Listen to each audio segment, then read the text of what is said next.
We should point out that as we speak, consultations were scheduled at the United Nations Security Council to talk about what form some sort of draft resolution could take. And the president saying that this has damaged Russia's standing in the world would seem to be consistent with the strategic approach that they're going to take at the Security Council to try to put pressure on Russia, to try to embarrass it into backing down. Absolutely. That's what that is all about, is particularly President Medvedev, but also Prime Minister Putin, trying to put them in a box and sort of isolate them, get the other permanent members of the UN Security Council to see and put more pressure on them and sort of rally world opinion to say, look, regardless of who started this, regardless of how this all started, Russia has escalated this. And then the president saying that again, dramatic and brutal escalation, and hinting at the U.S. feeling that that the Russians may be soon to bomb a civilian airport in the capital. Obviously, that is a very, very grave situation, John. It is. We said just a moment ago, and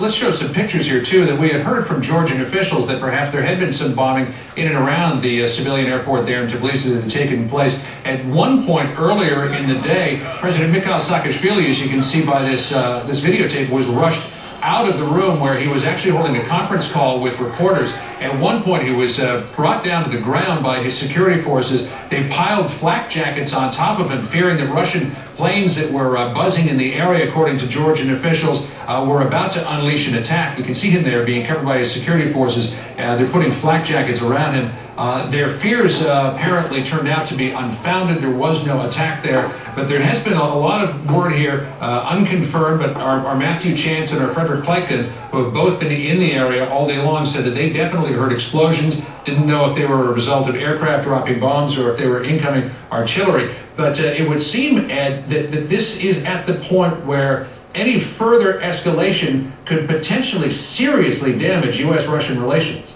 Oh, absolutely. And the fact that the President of the United States and the Rose Garden just mentioned that Russians may be moving into the capital of Tbilisi. We had previously, as you know, gotten reports saying that Georgian troops had surrounded that capital to make sure that the Russians couldn't come in and take it. That would obviously be a dramatic escalation if, in fact, that happened. I think the President obviously is going to be cautious in this situation. For President Bush to talk about that possibility of the capital of Tbilisi being taken over suggests the U.S. is very, very concerned about that. And secondly, I think clearly we've gotten these reports about the Russians potentially taking over a bridge that has essentially, according to President Saakashvili, has essentially divided the country of Georgia into two halves, the western and eastern halves. Those suggest that the Russians are certainly going a lot further, a lot deeper into Georgia than anyone anticipated, John. Let's bring in our Barbara Starr, who's monitoring all of this from the Pentagon. Barbara, when it comes to the idea of military action on the part of the United States, and no one is talking publicly about this, at least just not yet, does the U.S. have any options that would not draw it into a broader conflict with Russia? Not any good options at this point, John. We've asked a lot of questions about it, and one of the things officials here point out is that the rest of the former Soviet East Bloc is watching this situation very carefully to see what both sides do. Poland, the Czech Republic, Ukraine, all of the Caucasus, the Baltics, everyone who was part of the former Soviet East Bloc. When the Soviet Union broke up, they pretty much cast their lot with the United States and the Bush administration's so-called democracy agenda. But now, if the U.S. cannot do anything to protect Georgia, the question on the table is how will all of those countries react? Will they basically then turn around and throw their lot back with Russia? On the question of bombing Tbilisi, what I wanted to mention is the Russians already had bombed a military airfield, Georgian military radars, communications facilities. The Russian military strategy had begun to evolve over the last several hours of basically trying to blind the Georgian military in their own country as to what was going on. All indications appear to be that they're going to continue down this road, and that is something that's going to concern the U.S. a lot. If Tbilisi comes under Russian bombardment, there are still close to 2,000 Americans and perhaps thousands of other Westerners living in that city. The strategy for getting the Americans out have been these convoys assembling at the U.S. Embassy and driving out together towards the Armenian border. The French had made some indications that they were going to try and take their people out by airplane. But if the Russians make their moves against Tbilisi, it may be very difficult for the Westerners to feel very confident about getting out, and we don't want to set off any alarm bells, but this certainly is a rapidly changing situation.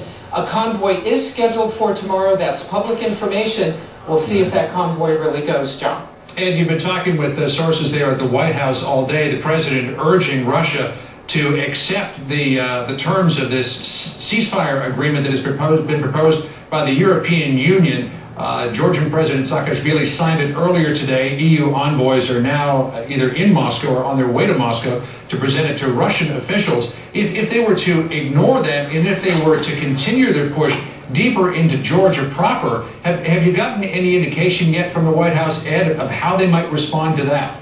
No, they don't. They're hoping they don't have to go to that because, as Barbara just laid out, as you know, there are no good military options for the U.S. And the fact is, the pressure is going to increase on this White House if, in fact, the Russians were to take over the capital of Tbilisi. Because, as you know, President Saakashvili has been at this White House at least 2 or 3 times, as I recall, and has been held up by President Bush as a beacon in the so-called freedom agenda, spreading freedom all around the world. And if all of a sudden his government were to fall there, and the U.S. had not been seen in the international community as not doing enough to stop that, that would obviously be yet another political issue for this White House to deal with.